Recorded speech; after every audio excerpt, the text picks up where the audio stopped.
Bonjour à tous, enfin bonsoir à tous. Nous vous remercions pour votre présence, ce que vous avez pris de votre temps pour assister à la réunion publique. Donc ça veut dire que votre quartier est important pour vous. Donc aujourd'hui, nous allons parler de la réhabilitation du secteur de l'Aqua Boulevard. Mais dans un premier temps, je vais d'abord laisser la parole à Monsieur le maire. Merci Madame la Présidente. Oui, merci de votre présence. On se réunit souvent dans cette salle, étant donné les nombreux projets d'aménagement urbain qui concernent toute la plaine de Vaugirard. Nous étions dans cette salle il y a quelques semaines à peine pour évoquer la rénovation, réhabilitation de toute la cité des Frères Voisins, avec l'engagement d'un budget de 80 millions d'euros par Paris Habitat. Donc l'opération va se poursuivre sur plusieurs années, évidemment. Sûrement certains d'entre vous étaient présents à cette réunion de concertation et d'information. Nous avons récupéré également, depuis le 1er janvier, ça fait 10 ans que je me battais pour ça, la moitié de la surface de l'héliport de Paris. Mon objectif, je dis franchement, c'est sa fermeture, parce qu'il n'y a pas de raison que tout le trafic hélicoptère de Paris soit concentré dans cette zone et qu'il y ait un plan qui existe de répartition du trafic hélicoptère de la métropole différentes hélistations. Mais enfin bon, cette fermeture permettrait de récupérer 8 hectares d'espace vert. Là, ce que la discussion entre la ville et l'État ont permis de récupérer la moitié, c'est-à-dire 4 hectares de l'héliport qui vont être rendus aux Parisiens sous forme de prolongation, de prolongement du parc Suzanne Lenglen et d'installations sportives, comme par exemple on gardera un hangar à hélicoptère, mais en le transformant en gymnase pour pratiquer des sports. Donc ça, c'est un projet également très important qui va commencer à se mettre en œuvre. Et puis, pour en venir au sujet qui nous concerne, mais c'est pour montrer qu'il y a beaucoup de choses qui se passent, il y a un nouveau quartier parisien qui va sortir de terre et qui est ce qu'on pourrait appeler le secteur de l'Aqua Boulevard, à la fois sur l'Aqua Boulevard et sur une partie de Pierre-Avia. Il y a deux objectifs en fait de cette opération d'aménagement urbain qui va vous être présentée par monsieur Lafont, de la direction générale de la société VO2. C'est le désenclavement des Frères Voisins. Parce que moi, il ne me suffisait pas, alors c'est très long évidemment, et je m'en excuse déjà pour les délais administratifs de réalisation de tout ça, il ne suffisait pas de rénover tout l'ensemble des Frères Voisins, mais aussi de le désenclaver, puisque les Frères Voisins, c'est une particularité parisienne, c'est le seul endroit à Paris qui est de l'autre côté du périph'. Donc notre idée, c'est de retourner les Frères Voisins vers Paris, et pas seulement que Issy-les-Moulineaux, même si on n'a rien contre Issy-les-Moulineaux, puisqu'il y a une convention, comme vous le savez, que j'ai passée avec mon collègue André Santini, de façon à ce que les habitants des Frères Voisins bénéficient des mêmes tarifs que les lycéens sur les équipements publics, genre piscine, bibliothèque, etc. Bref, c'est un autre sujet. Et puis il y a d'autres clauses aussi dans cette convention sur le plan de la sécurité, de l'animation et autres. Mais donc il s'agit de désenclaver. Et donc le désenclavement se fera de deux manières, par la voirie et par l'urbanisme. La voirie, c'est la rénovation totale de la place de la Porte de Sèvres, qui est un capharnaüm invraisemblable, hyper dangereux. Je ne comprends même pas comment il n'y a pas eu de mort là déjà.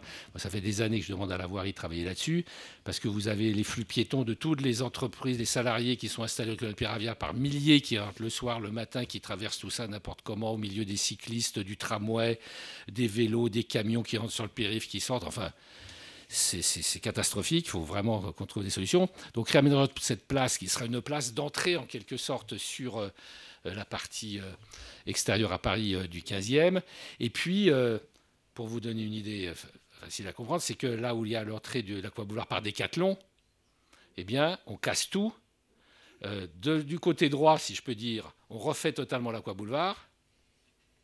Et puis du côté gauche, c'est-à-dire l'arrière de l'Aqua Boulevard jusqu'à Pierre-Avia, on construit 2 pâtés de maison avec 400 logements, à peu près.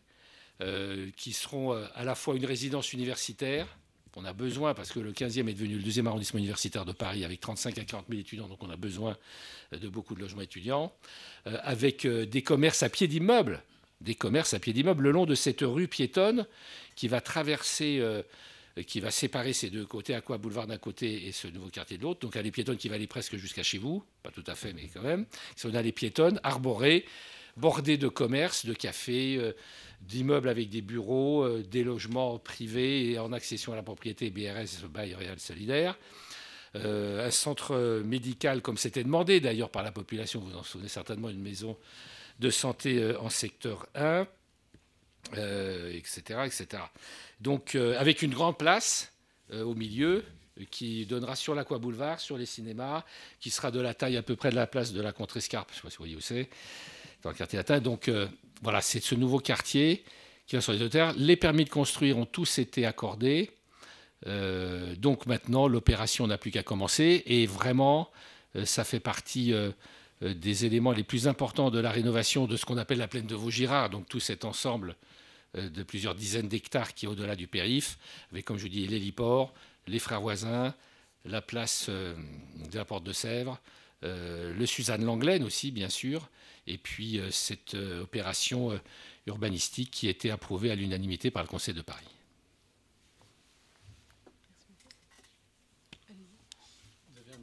Juste là, derrière l'écran. Bonjour à tous, vous m'entendez bien? Merci Monsieur le maire pour cette introduction. C'est la 2e ou 3e réunion publique qui porte sur le projet de l'Aqua Boulevard, donc si je radote, n'hésitez pas à lever la main et à me dire mais tout ça on est au courant et puis on accélérera. Mais vous étiez peut-être pas tous là aux 2 ou 3 réunions précédentes, donc je fais un tout petit peu d'historique sur le site. Donc l'Aqua Boulevard, c'est un immeuble qui a été inauguré en 1989 et donc qui fête cette année ses 35 ans.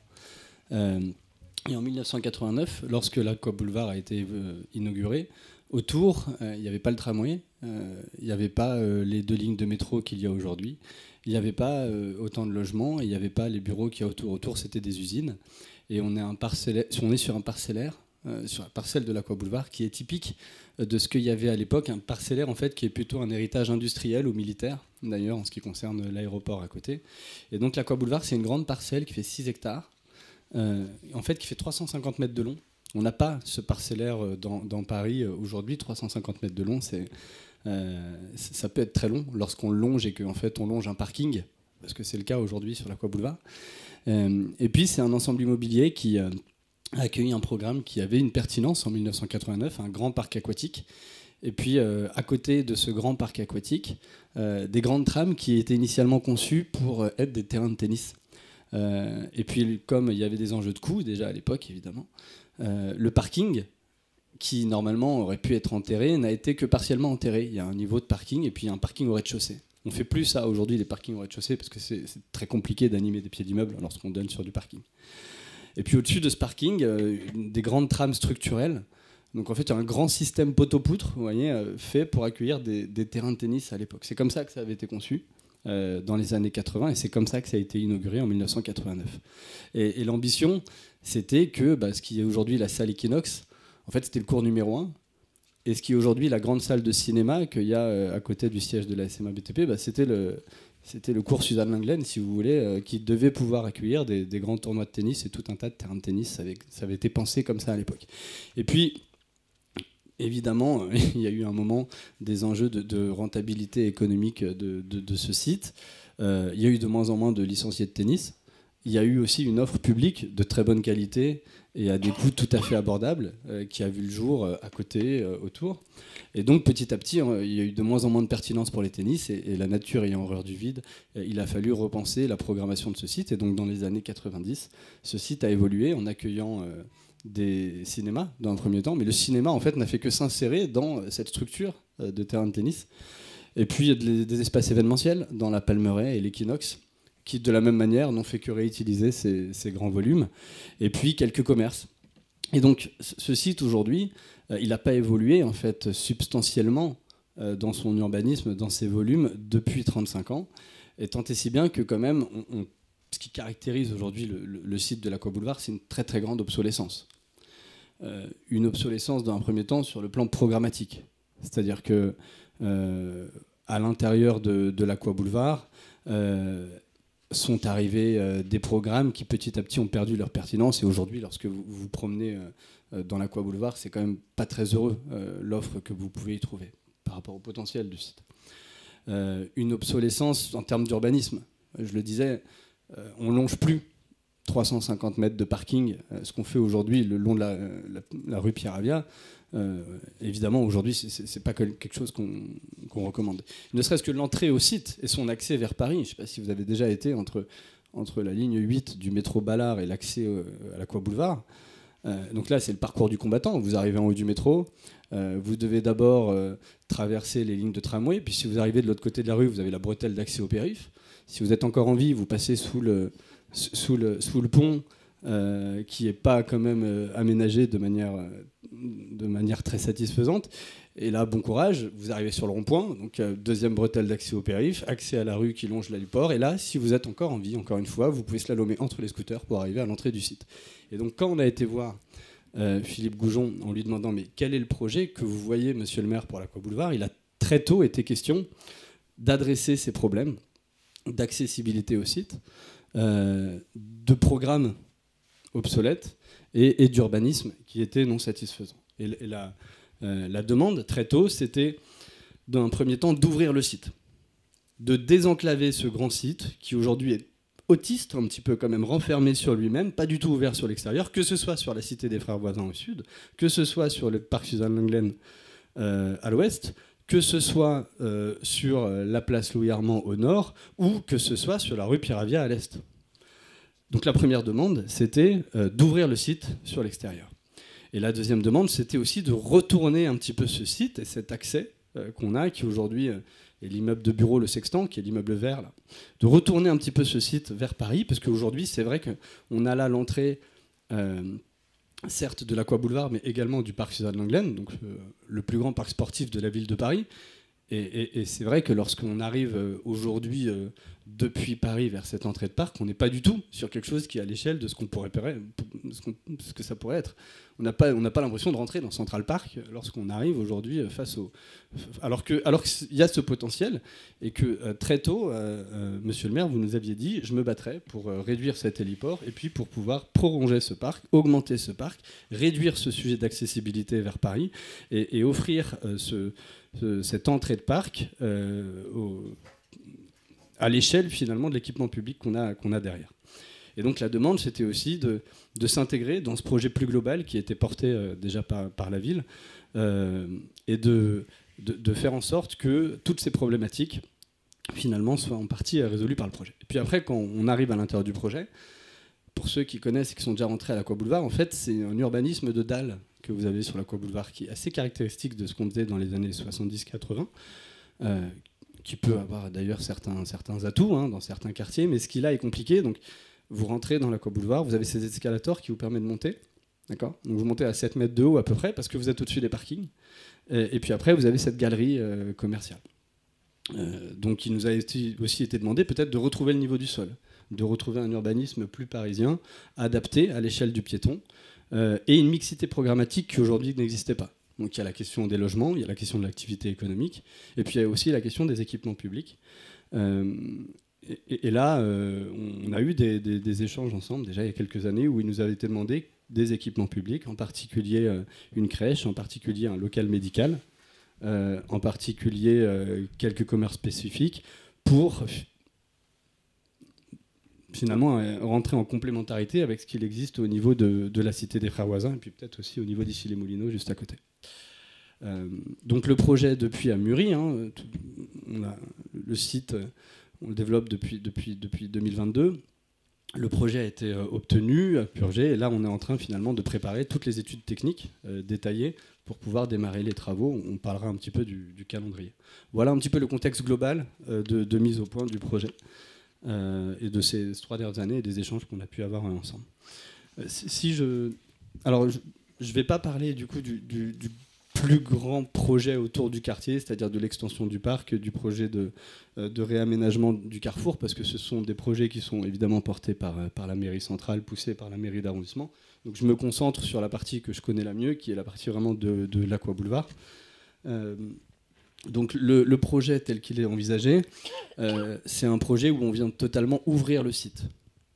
Donc on vient recréer une rue, alors qui sera une rue qui sera plutôt piétonne, et puis une voie pompier également, mais pas une rue dans laquelle on pourra être en voiture, mais on vient recréer une rue à ciel ouvert au niveau du sol, Et puis, casser finalement l'Aqua-Boulevard en deux sur ce grand axe nord-sud que vous avez là, et recréer également des perpendiculaires pour casser cet effet de grand linéaire un petit peu opaque de 350 mètres qu'on a de long, en venant recréer justement cet effet de place. C'est la place qui fait à peu près la taille de la Contrescarpe, de la place de la Contrescarpe dont parlait monsieur le maire, avec des rues qui font, vous voyez, quand même entre 11 et 16 mètres de large. Donc on est quand même sur de l'espace public qui est de l'espace public qualitatif. Une rue parisienne, c'est à peu près entre 10 et 12 mètres. Oui, et puis, un accès ici perpendiculaire sur la voie Pompier, d'ailleurs, qui existe déjà. Et puis, on vient recréer des plots. Donc, l'idée, c'était de gagner des mètres carrés sans gagner de mètres cubes. De s'inscrire finalement dans la densité en place du site, en venant augmenter les usages. Donc, par exemple, quand j'ai un grand volume dans lequel je peux accueillir des terrains de tennis, si je fais un plancher intermédiaire dans ce grand volume, j'ai gagné des mètres carrés, mais je n'ai pas consommé de mètres cubes. Donc là, l'idée, c'était que les mètres cubes qu'on gagne par des constructions nouvelles soient contrebalancés par des mètres cubes qu'on redonne pour de l'espace public et des rues. Donc c'était ça un petit peu les fondamentaux de conception du projet. Et l'idée, c'était également de recréer une ville mixte. Donc on est entouré de grands ensembles, un petit peu monovalents. On est entouré de grands ensembles, soit de logements, soit de bureaux, avec des grands immeubles. Et donc là, la demande qui était celle de la mairie d'arrondissement, de la mairie centrale, c'était finalement de n'avoir que des plots qui soient des plots mixtes, avec du logement, de l'activité économique, du bureau, une pépinière d'entreprise, une crèche, des commerces, un cinéma, un parc aquatique, un club de sport, une résidence étudiante, le local médical, et donc finalement une diversité de programmes qui fait qu'on arrête un petit peu sur les grands ensembles monovalents dont on est entouré, et on a quelque chose qui est plus riche en termes de programmes, qui vit toute la journée et qui vit toute l'année. Voilà. On garde évidemment le parc aquatique, qui est totalement rénové dans le cadre du projet. Je parlais de ce qui caractérise le site par son obsolescence. Il y a quand même avant tout l'obsolescence énergétique. C'est-à-dire qu'aujourd'hui, lorsque vous regardez les principaux consommateurs du CPCU, le réseau de chaleur urbain de la ville de Paris, vous avez l'Aqua-Boulevard, ex aequo avec les grands hôpitaux, ou avec le 8TMM, donc l'ensemble immobilier de Tourmaine-Montparnasse. Il y a quand même un problème de fond d'avoir un parc aquatique qui consomme autant d'énergie, et une énergie aussi carbonée, que quelques grands équipements publics sur lesquels ça se justifie d'autant plus. Donc, la raison de fond, c'est parce que en fait, lorsque le site a été conçu au milieu des années 80, on n'avait pas les problématiques actuelles, et que le site n'a pas été lourdement rénové depuis. Donc là, l'idée, c'est de passer d'une source d'énergie qui est aujourd'hui complètement sur les CPCU, avec un système énergétique beaucoup plus intelligent. Donc il y a quelque chose qui est absolument formidable sur le site aujourd'hui, c'est qu'on a une piscine, un parc aquatique. Et quand vous avez un parc aquatique, vous avez un bassin qui a besoin de chaud toute l'année. Et avec les systèmes modernes de pompe à chaleur, ça veut dire que vous avez un bassin qui crée du froid gratuitement toute l'année, d'une certaine manière. Et donc quand vous avez ce bassin, vous pouvez utiliser la chaleur du parc aquatique pour climatiser gratuitement les bureaux, les commerces et vice-versa. Donc en fait, là où aujourd'hui on a un système qui est que CPCU, on passe sur un système qui, dans un premier temps, repose sur le transfert d'énergie entre programmes, avec des systèmes type pompe à chaleur. Puis, on va créer une boucle de géothermie sur le site pour venir faire le complément. Et le CPCU ne fera plus que l'appoint une fois qu'on a consommé ces deux talons et lors des périodes de froid. Donc on passe également sur un système énergétique qui est complètement repensé. Alors en ce qui concerne le projet, donc l'immeuble qui s'appelle le Panorama, en fait c'est le grand immeuble qui est avec la façade verte aujourd'hui, l'immeuble de bureau. Il a une façade verte parce que lorsqu'il a été conçu et réalisé dans les années 94-96, il fallait indiquer qu'il y a un parc derrière. Alors pour indiquer qu'il y a un parc, l'architecte il a fait une façade un petit peu verte. On trouve que c'est quand même mieux d'étendre le parc jusqu'à la place pour indiquer qu'il y a un parc derrière, plutôt que d'avoir une façade verte. Mais cet immeuble, donc on vient découper une tranche de cet immeuble pour ouvrir totalement cette rue vers la place. Donc lorsque vous êtes aujourd'hui face à l'Aqua Boulevard et que vous rentrez dans la galerie en face de vous avec le Décathlon sur votre droite, vous avez un espace qui fait à peu près 8 mètres de large, d'accord ? Et à gauche, vous verrez, vous avez une rampe de parking qui descend. Donc il y a quand même un sujet de fond d'avoir également une rampe de parking qui donne sur une place publique. Donc cette rampe de parking, elle est supprimée. Et on gagne, c'est à peu près 8 plus 10 mètres, donc à peu près un peu moins, parce qu'à terme, ça fera à peu près 16 mètres d'entrée pour finalement rentrer sur le site en déconstruisant une tranche du sextant. Donc le sextant qui a une forme de T aujourd'hui, je démolis une tranche et donc je lui donne une forme de L, si vous voulez. Et puis on vient du coup l'étendre un petit peu sur son côté pour le retourner vers le parc. Donc là, c'est la séquence d'entrée. Décathlon reste dans le cadre du projet. Donc on a discuté avec Décathlon de la manière dont ils allaient fonctionner pendant les travaux. Mais Décathlon, ils sont très contents d'être là. C'est une offre sportive qui fonctionne bien. Donc Décathlon reste dans le cadre du projet. Vous continuez d'avancer. Et puis au niveau des grands escalators qui montent en face de vous, vous verrez, vous avez une verrière au-dessus de la tête lorsque vous montez. Bon, l'idée, c'est qu'en fait, on vienne casser cette verrière jusqu'au niveau du sol. Et donc, on sacrifie des places de parking, notamment, parce qu'aujourd'hui, vous avez le grand parking au rez-de-chaussée. Donc, en fait, quand on vient casser au niveau du sol, on sacrifie du parking. On sacrifie du commerce qui est au-dessus. Mais pour venir, vous voyez, recréer cette rue. Et on garde toutes les structures que vous avez sur votre droite, qui sont les structures du parc aquatique existant. Puis, on vient rénover le parc aquatique, comme je le disais. Et puis sur la partie droite, donc on va avoir des programmes. On a une pépinière d'entreprise. Une pépinière d'entreprise, ce sont des locaux qui seront à terme détenus par la RIVP et qui accueillent des entreprises qui traditionnellement n'ont pas les moyens de rester grosso modo dans les centres-villes. Et donc vous avez tout un tas de boîtes, des artisans, des makers ou de temps en temps des jeunes boîtes qui, avec la pression foncière, sont relégués en deuxième ou troisième couronne parce qu'ils n'ont plus les moyens finalement de rester dans les centres-villes. Et la ville de Paris, qui trouve qu'il y a un intérêt à garder ces fonctions-là dans les centres urbains, propose des locaux, donc des pépinières d'entreprise ou des hôtels d'entreprise, on appelle ça. Et donc on va en développer un dans le cadre du projet. Donc vous allez avoir cet hôtel d'entreprise avec des petites cellules. C'est des cellules qui font, vous voyez, des locaux hein, qui font entre 150 et 300 mètres carrés. Chacune, un petit peu comme c'est un mix entre du bureau et de l'artisanat.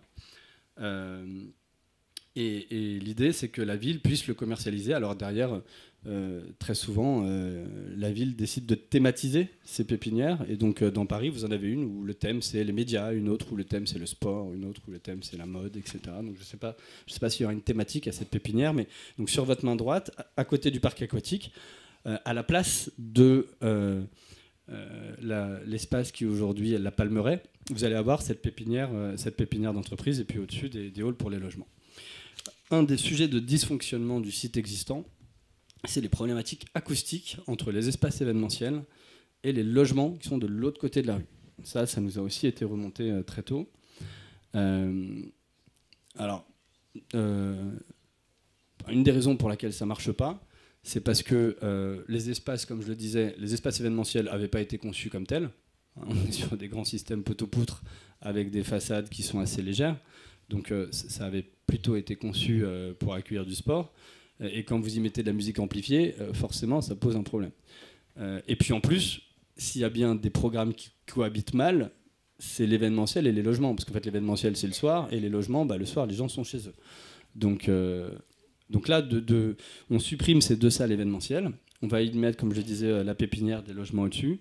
Et puis, l'accès à la résidence étudiante, c'est ce que vous avez, vous voyez, sur la gauche de l'image, tout en haut. Et puis, sur votre main gauche, donc, on garde le cinéma. On le réduit un petit peu.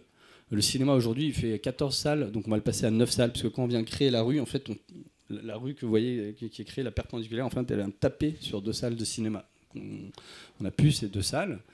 Et on n'a plus l'espace Equinox et on le remplace, vous voyez, par des logements avec des programmes de commerciaux au rez-de-chaussée sur les pieds d'immeubles.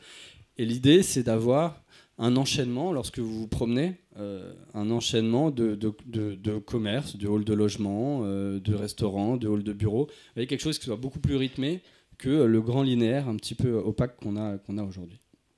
On garde le parking qui est au sous-sol, mais ce parking aujourd'hui, il a des accès qui sont très nombreux et de temps en temps qui arrivent sur de l'espace public, donc ça marche pas très bien. Je le disais, vous voyez la double rampe qui arrive sur la place, c'est quand même dommage. Donc on garde le parking, mais on crée une seule rampe qui va donner sur la rue Pierre-Rivière. Donc ça c'est une image que vous avez, une image d'inspiration que vous avez lorsque vous arrivez à l'entrée du site. Donc là, vous voyez, on est sur la zone où on est venu déconstruire la tranche du sextant. Et puis on pense que c'est intéressant de mettre un petit commerce à cet endroit-là, c'est ce qu'on appelle la halte. Et vous voyez là juste derrière, vous avez en bleu, vous avez le Décathlon en fait. Donc l'entrée du Décathlon est à peu près à l'endroit où elle sera demain. Le sextant reste un immeuble de bureau comme c'est le cas aujourd'hui. On vient juste découper cette tranche et mettre des programmes de commerce au rez-de-chaussée. Une fois que vous avez traversé le sextant, vous arrivez sur une première petite placette en fait. Et donc là, vous avez à droite les structures existantes en fait, qui sont les structures du parc aquatique. Et à gauche, vous avez les programmes nouveaux avec le cinéma un petit peu suspendu, parce que le cinéma il démarre un peu haut, parce qu'aujourd'hui au rez-de-chaussée on a le parking, et puis des programmes de commerce au niveau du rez-de-chaussée. Là, c'est une vue qui est prise depuis donc, la place qu'on appelle place de la Contrescarpe, c'est pour montrer un petit peu l'ambition du sujet. Donc il y a une vraie place publique qui est créée là avec le hall du cinéma et puis pourquoi pas des enseignes de commerce alimentaire à voir. Et puis là c'est une vue qui est prise depuis le parc sur des programmes de logement qui sont créés dans le cadre du projet. Avec du coup voilà, des images de logement, ça c'est pas très... Ce qui est intéressant en fait c'est que la totalité des constructions qu'on vient réaliser, on vient les réaliser en structure bois. Donc l'idée de ce projet, c'est d'avoir des immeubles avec une empreinte carbone qui est la plus basse de ce qui a jamais été fait, je pense, à Paris. Aujourd'hui, lorsque vous construisez des bâtiments neufs, de bureaux ou de logements, vous développez un poids carbone qui doit être de l'ordre de, je pense, 1,2 tonne de CO2 par mètre carré en bureau et 1 tonne de CO2 par mètre carré en logement. Et ça couvre la construction, 50 ans d'exploitation et la fin de vie. Donc sur l'analyse de cycle de vie, le poids carbone moyen des constructions aujourd'hui, c'est entre 1 tonne et 1,3 tonne de kilos de CO2 par mètre carré. Et en fait, lorsque vous regardez plus précisément à quel moment est émis cette tonne, vous apercevez qu'il y a 700 kilos à peu près qui sont émis pendant la construction, et puis 300 kilos qui sont émis pendant les 50 années après. Et la raison de ça, c'est parce que les matériaux de construction sont quelque chose qui est très très émissif. Le béton, l'acier, le verre, le métal, les parements en alu, tous ces matériaux-là sont des matériaux qui émettent beaucoup de carbone lorsqu'on les produit. Et on parle beaucoup des énergies fossiles, on parle beaucoup du charbon, du pétrole et du gaz. Et le quatrième plus gros pollueur, en fait, c'est le béton. On en parle moins. Mais le béton est un matériau, la fabrication du ciment est quelque chose qui est très très très émissif à l'échelle mondiale, parce que ça demande beaucoup d'énergie et parce que la réaction chimique elle-même émet du CO2. Donc l'idée c'est de remplacer le béton et l'acier par un matériau qui stocke du carbone plutôt que d'en émettre, donc par du bois. Donc l'idée de ce projet, c'est évidemment on garde le maximum de béton, parce que lorsqu'on a du carbone amorti, on le garde au maximum. Et lorsqu'on ne peut pas garder ou lorsqu'on doit surélever des constructions, et on les surélève avec un matériau de construction qui permet de stocker du carbone, donc en l'occurrence du bois. Et il y a des engagements qui ont été pris vis-à-vis de la ville de Paris sur un poids carbone maximum dans ce projet. Donc je pense que c'est la première fois qu'on dit, voilà, on va développer cette opération et on va s'engager sur un poids carbone en intégrant la construction, 50 années d'exploitation, et puis la fin de vie. Dans le cadre de cette opération. Et on a l'ambition, parce que la société que je dirige et que je représente a fait son fonds de commerce là-dessus. En fait, c'est notre raison d'être, c'est de faire de l'immobilier qui soit très très durable, et avec une empreinte écologique la plus faible possible. À l'époque où on a créé la société, on disait on est en ligne avec les accords de Paris, vous savez, les 1,5 degrés. Alors là, le problème, c'est que les accords de Paris, ils ont pris un sacré coup de vieux ces derniers temps, et donc les gens y croient de moins en moins, mais l'idée, c'était quand même à la base de produire des bâtiments qui ont une empreinte carbone qui est en ligne avec l'objectif des accords de Paris. Et c'est toujours ça qu'on porte. Et donc l'idée de cette opération, c'est quand même pour la première fois dans l'histoire de Paris, je pense, alors je ne sais pas comment ils faisaient il y a quelques centaines d'années, mais en tout cas par rapport aux bâtiments récents, d'avoir un poids carbone où on passe sous les 500 kg de CO2 par mètre carré. Donc une division par un facteur 2 à 3 par rapport aux 1,3 tonne dont je vous parlais en préambule. Et c'est un objectif qu'on va essayer d'améliorer petit à petit pendant le projet, parce qu'on est convaincu que c'est le gage du succès également commercial de ce site, c'est-à-dire qu'on est convaincu que plus le temps va passer et plus les gens finalement voudront des bureaux différents, des logements différents et même peut-être des commerces différents. Et donc c'est ça qu'on va essayer de travailler pendant les 3 à 4 années qui nous restent jusqu'à l'ouverture de ce projet. Voilà. Je ne sais pas si...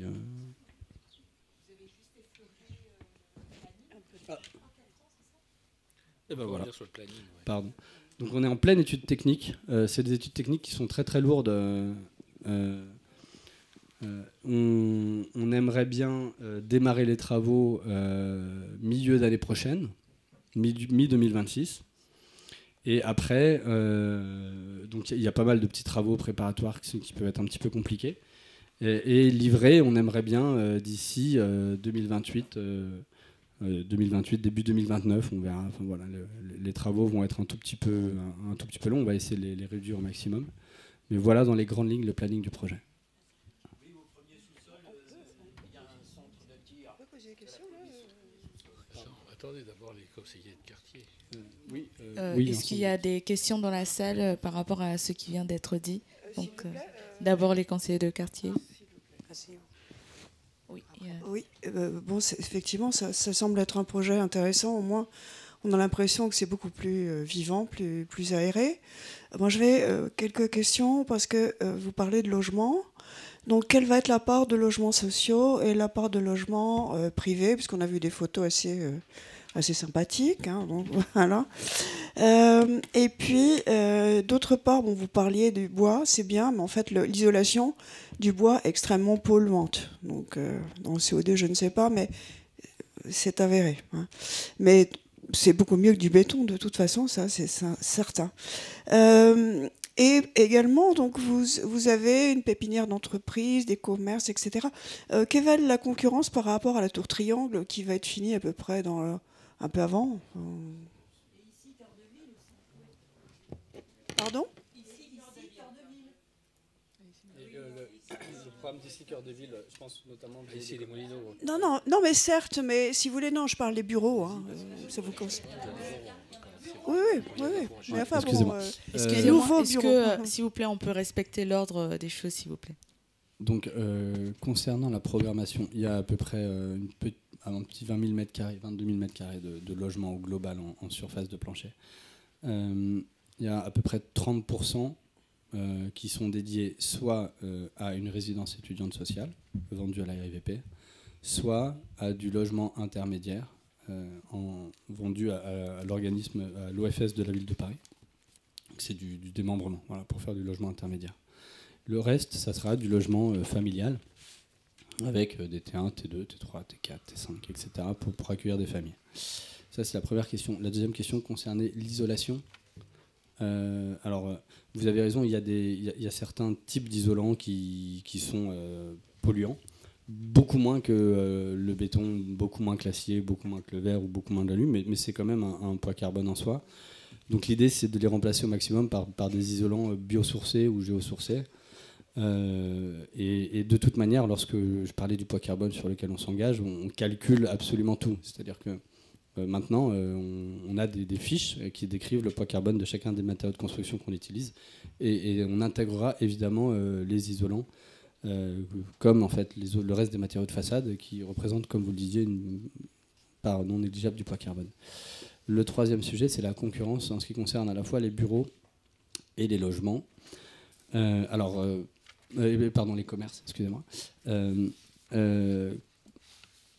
Par rapport à la tour triangle, alors dans un premier temps, c'est pas tout à fait le même calendrier, parce que la tour triangle, elle va être livrée, je pense, à peu près l'année prochaine. Je suis passé devant, ça avance bien, il me semble.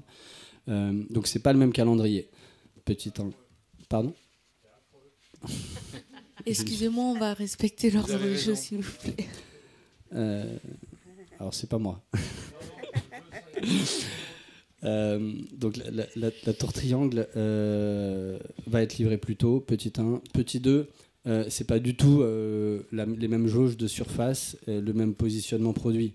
Les immeubles que vous avez là, les immeubles de bureaux, vous avez 3 immeubles. Ils ont des surfaces qui font entre 6 000 m² et 18 000 m², donc vous pouvez accueillir grosso modo entre 500, 600 personnes et 1800 personnes. Donc la tour triangle, il me semble que c'est 70 000 m² de projet. Il doit y avoir à peu près, je pense, 50 000 de bureaux. Ouais. Donc on n'est vraiment pas non plus, vous voyez, sur les mêmes jauges de surface, et même en termes de produits immobiliers proposés. Nous, on pense que les entreprises qui vont venir là sont aussi des entreprises qui cherchent dans l'immobilier autre chose que du mètre carré productif. Et on est convaincu que pour que les immeubles des bureaux aient du sens, il faut les concevoir radicalement différemment. En termes, d'empreinte carbone. Et donc, c'est très dur de faire une tour bas carbone parce que c'est beaucoup de béton, beaucoup de verre. Alors que là, on peut avoir la possibilité d'avoir des immeubles ultra bas carbone.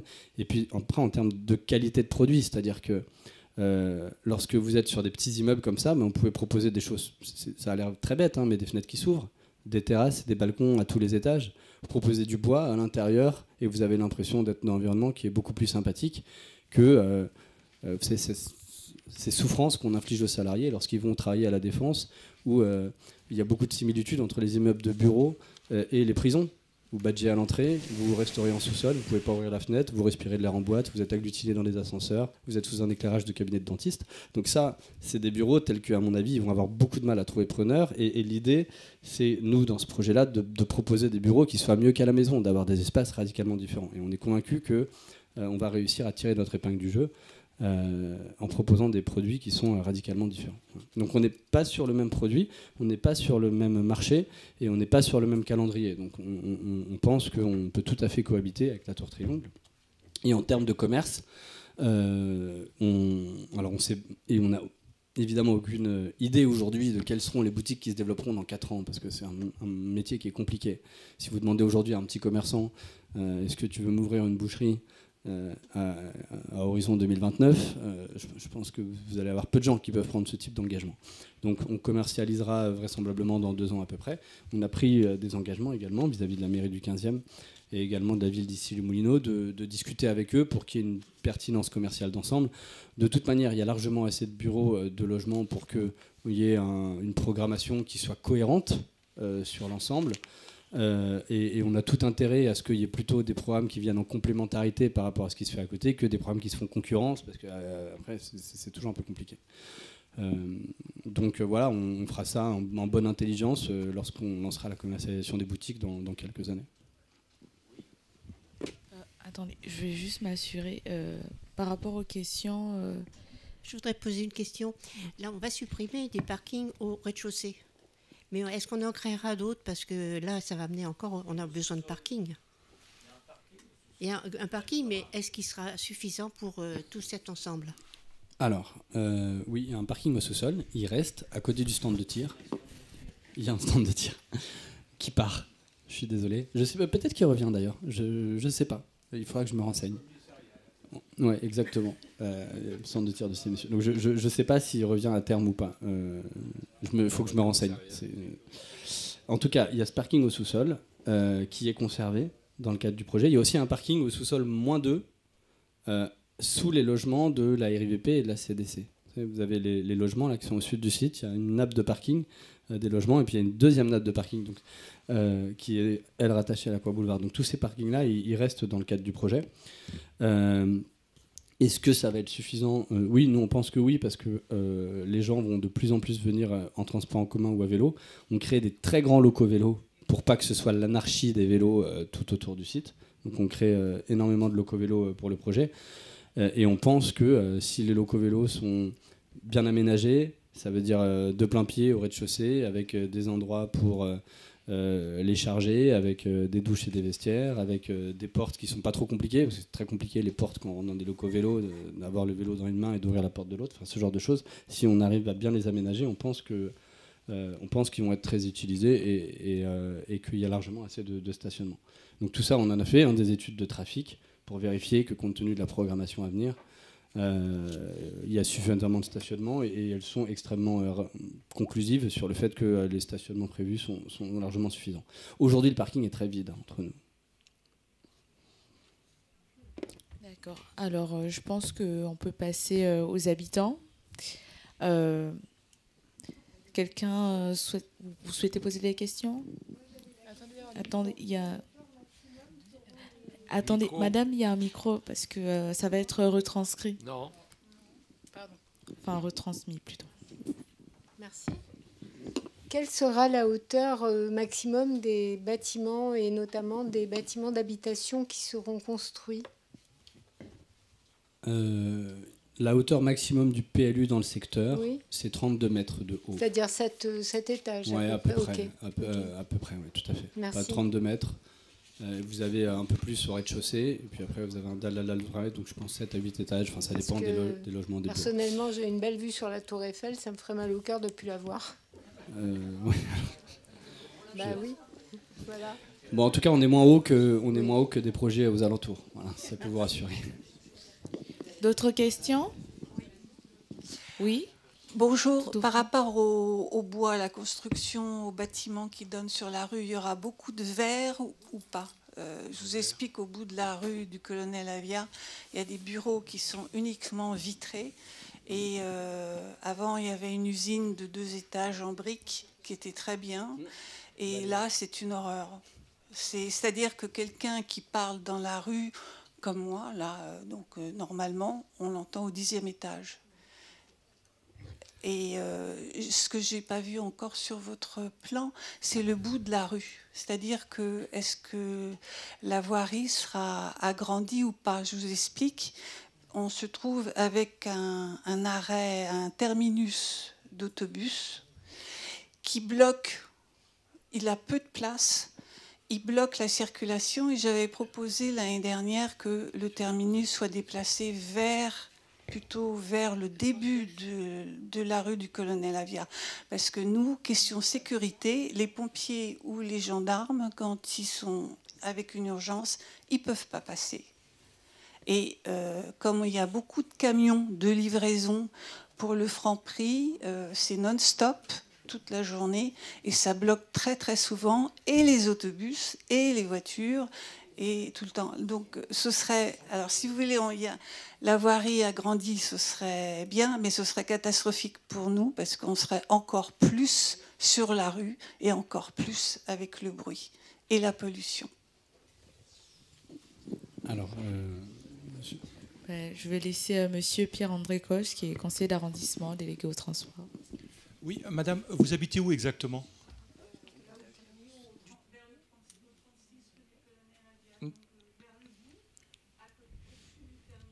D'accord, juste là où il y a un local RATP, c'est ça? D'accord.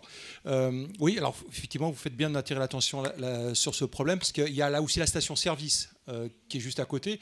Et alors, il se trouve que le hasard veut que j'aille au stand de tir de la NTP, donc je connais très bien le sous-sol, et je passe souvent par la rue Pierre Avia. Et effectivement, je me retrouve moi-même très régulièrement bloqué entre les personnes qui veulent rentrer dans la station-service, par les autobus. Effectivement, et j'en ai déjà parlé à la RATP. Ils avaient aussi un autre problème, c'est qu'il y avait des personnes qui envahissaient la nuit leur local et qui posaient différents types de problèmes. Donc ça a été vu avec la police municipale et la police nationale. On avait fait une réunion là-dessus, sur ce sujet précisément, pour sécuriser ce local, pour éviter qu'il soit squatté la nuit. Mais effectivement, vous faites bien d'attirer mon attention sur cette problématique entre les autobus et vous me parlez des camions de livraison du Franprix, c'est bien ça? Et donc vous vous retrouvez bloqué entre les... D'accord. Bon, bah ça, on va regarder ça avec la RATP et avec l'adjoint au maire en charge de la voirie spécifiquement sur ce point-là. Et vous avez raison, parce que la rue Pierre Avia, elle est assez large, et arrivé au moment où ça tourne sur la gauche, la rue se rétrécit. Et, bah oui. Vous pouvez prendre le micro parce que c'est enregistré et il y a des gens qui nous écoutent en dehors de cette salle. Oui. À augmenter la voirie, ce serait encore plus gênant pour nous parce qu'on serait carrément au-dessus des voitures et des camions. Et il y en a qui sont très bruyants. Et d'autre part, il suffirait simplement de décaler le terminus plus proche du début de la rue Colonel Avia où c'est très large. Oui, mais vous comprenez que les autobus desservent les frères voisins également. Donc, mais ça ne supprime pas l'arrêt. C'est simplement décalé parce qu'il y a des autobus parfois qui restent 20 minutes à 2, 3, 4 autobus l'un derrière l'autre pendant moins de 20 minutes. D'accord, voilà. je vois ce que vous voulez dire. C'est-à-dire qu'en fait, transformer le terminus en un simple arrêt et que le terminus soit mis légèrement en avant. Je vais ou éventuellement le prolonger. J'en parlerai avec la RATP. Merci. Voilà, Pierre-André Coche. Alors justement, attendez juste une seconde. Pierre-André Coche, pour bien préciser les choses, est mon conseiller d'arrondissement délégué pour les transports en commun. C'est pour ça qu'il vient de s'exprimer là-dessus, et donc il est en liaison permanente avec la RATP. Mais je doute que les RATP s'engagent dans ce processus de modification de son terminus. Il y a eu des problèmes de sécurité dans le local qu'on a essayé de régler. En revanche, le terminus, je pense, c'est assuré d'une certaine pérennité. Je ne veux pas vous faire de fausses promesses. Oui, bien sûr, je sais. Oui. Il est important. Et puis, il est juste au bout de l'allée des frères voisins. Donc, on ne va pas faire en sorte que les gens des frères voisins fassent plusieurs centaines de mètres supplémentaires pour... Justement, une solution serait peut-être de le remettre comme c'était avant à ici Val-de-Seine. Vous vous souvenez, le 39 allait ici Val-de-Seine. C'était le terminus avant. Donc comme ça réglerait tous les problèmes, qu'on le remette comme avant. C'est pas prévu par les RATP, oui, je sais bien, mais on ne fait pas ce qu'on veut. Et surtout laisser un arrêt, là, tel qu'il est au terminus, un arrêt frères voisins, pour les personnes âgées qui ne peuvent pas aller au métro, mais ce serait scandaleux, ça, c'est pas possible. Ben oui, mais il n'est pas prévu, effectivement. Il n'est pas prévu qu'il soit supprimé. Non. Merci. Non.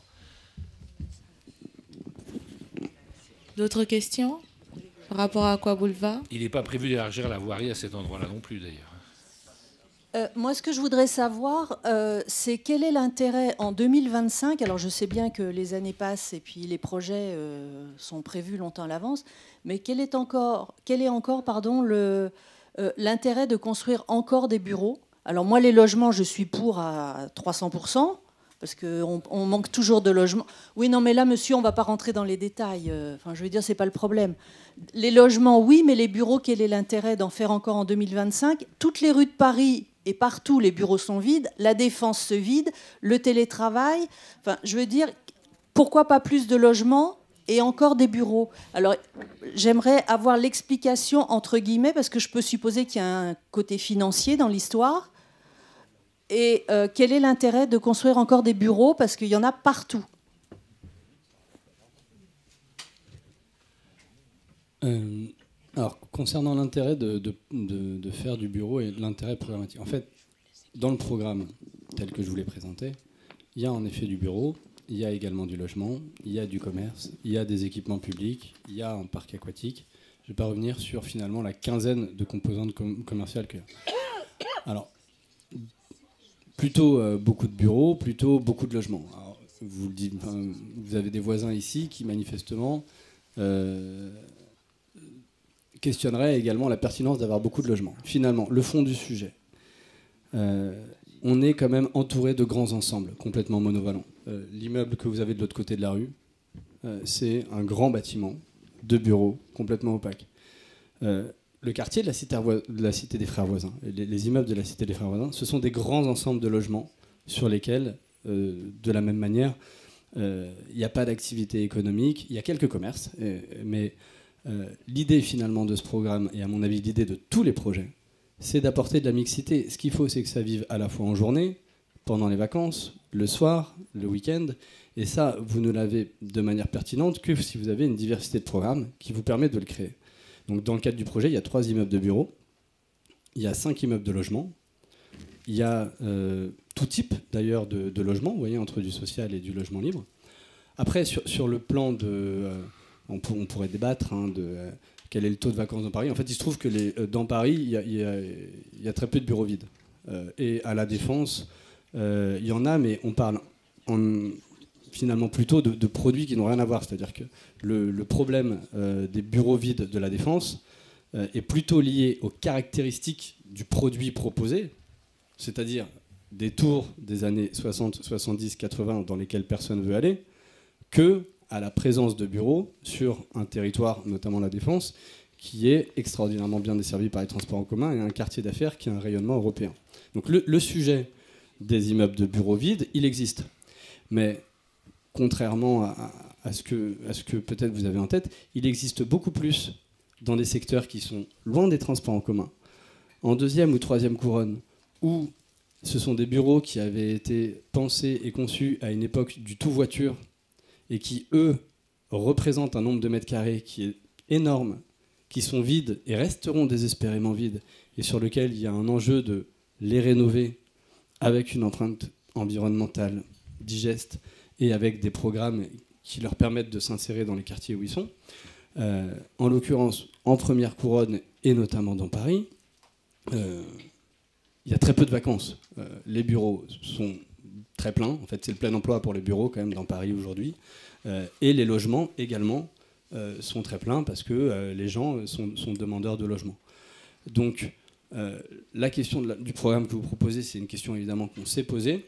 Je pense que la bonne réponse à cette question, c'est véritablement la mixité. Bah, vous savez très bien que depuis le Covid, le monde de l'entreprise a énormément changé. Si je peux... Dans les bureaux, oui, il y a de moins en moins de monde. Non, ce que je veux dire aussi, c'est une affaire de conception urbanistique et d'aménagement urbain. Moi, ce que je souhaite éviter là-dedans, c'est les cités dortoirs. Voilà, parce qu'il y a trop de quartiers, et surtout dans ce secteur, qui sont devenus des cités dortoirs. Ce qu'il faut développer, comme le disait M. Lafond dans sa conclusion, c'est la mixité d'activités économiques, d'activités commerciales et d'habitants. C'est ça qui fait vivre un quartier. Non, mais moi, je suis d'accord avec vous, mais le tout, c'est de ne pas les construire pour qu'ils soient vides. C'est juste ça mon idée. J'imagine que les investisseurs ont fait des choix économiques rationnels et rentables. Sinon, ils ne construiraient pas, me semble-t-il, puisque c'est une opération totalement privée, vous l'avez bien compris. C'est une opération privée. Donc, j'imagine qu'elle est assurée d'une certaine rentabilité, j'espère, pour les investisseurs en tout cas. Mais ce que nous avons souhaité, c'est faire en sorte que ce ne soit plus comme la conception d'autrefois, c'est-à-dire une barre de 1000 logements sociaux, avec 3 commerces en bas, une pharmacie, une sandwicherie, etc. Parce que ça ne marche pas. Il faut des activités, il faut que ça vive, il faut que ce soit un quartier parisien vivant. On aura la chance d'avoir, non pas un centre commercial, mais des commerces en pied d'immeubles, beaucoup de végétalisation, des activités économiques pour aussi créer de l'emploi, 410 logements quand même au total, c'est pas rien non plus quand même, il ne faut pas non plus densifier à l'excès la ville, donc il y a un équilibre à trouver, est-il bon, est-il mauvais ? Ça, c'est aux urbanismes d'en décider, si je peux dire. Et je pense que là, c'est un bon équilibre. Une crèche aussi, des équipements publics. Il y a quand même une crèche et une maison de santé en secteur 1, comme c'était souhaité dans le quartier. Il faudra encore trouver les médecins pour faire fonctionner, d'ailleurs. C'est un autre sujet. Mais voilà, je pense que c'est un bon équilibre. On a beaucoup travaillé là-dessus avec la ville de Paris, la mairie du 15e, les investisseurs, etc., pour arriver à cette opération qui me paraît assez bien équilibrée et qui va faire un lien entre les frères voisins et Paris, d'une certaine façon, par la création d'une rue piétonne qui permettra quand même de rejoindre Paris. J'avais une question, parce que vous parlez justement de 400 logements, etc. Bon, l'Aqua Boulevard a été construit après avoir rasé une école. Donc, qu'est-ce qui est prévu en aménagement scolaire, puisque l'école, qui est ici quand même assez lointaine, du nord du quartier, et la crèche, combien de berceaux est-il prévu voilà. En tout cas, les calculs faits par la direction des affaires scolaires de la ville de Paris concluent qu'il n'y a pas la nécessité de construire une école dans le secteur pour 400 logements. La norme est beaucoup plus haute. En revanche, ce qui est prévu, c'est de faire des travaux dans cette école des frères voisins, de façon à agrandir un certain nombre de salles qui sont insuffisantes. On a envisagé la reconstruction de l'école, mais malheureusement, nous sommes en zone inondable. Et la réglementation nous impose de faire une école sur pilotis, ce qui est assez compliqué et ce qui coûterait très très cher. Donc il était préféré d'améliorer la structure existante, tout en sachant qu'il y a aussi des écoles sur Issy-les-Moulineaux. de l'autre côté, et que donc sur les 410 logements, il y a quand même une résidence étudiante de 130 logements, je crois, quelque chose comme ça, à peu près. Donc là, on imagine qu'il n'y aura pas trop de... Enfin, il y a eu des calculs faits par la DASCO montrant que ce n'était pas nécessaire. En revanche, une crèche pour le quartier, et pour un quartier plus large, a été quand même jugée nécessaire. Enfin, utile en tout cas, et je m'en réjouis, à condition là aussi de trouver des auxiliaires de puériculture pour les faire fonctionner, puisque je rappelle qu'il me manque une centaine d'auxiliaires de puériculture dans le 15e, ce qui entraîne le gel de 700 berceaux dans l'arrondissement qui ne peuvent pas être ouverts alors qu'on a les crédits à cause de manque de personnel. Alors, je vous ai beaucoup entendu parler du projet lié à l'Aqua Boulevard, mais au départ, vous avez aussi parlé de la porte de Sèvres, qui est abominable. Là, si vous créez à nouveau des bureaux et des logements, il va y avoir encore plus de monde dans des va-et-vient entre le tramway, le métro et cette zone ici. Qu'est-ce qui est envisagé finalement pour cette porte ? Alors déjà, les choses vont s'aggraver pas à cause du projet, non, mais je n'exonère le projet, on verra bien après, vu le nombre de personnes qui viendront là. Non, ce qui est un problème aujourd'hui, c'est que la ligne T2 du tramway est la ligne la plus fréquentée de France, avec 250 000 voyageurs par an, ce qui nécessite une accélération des cadences des trains.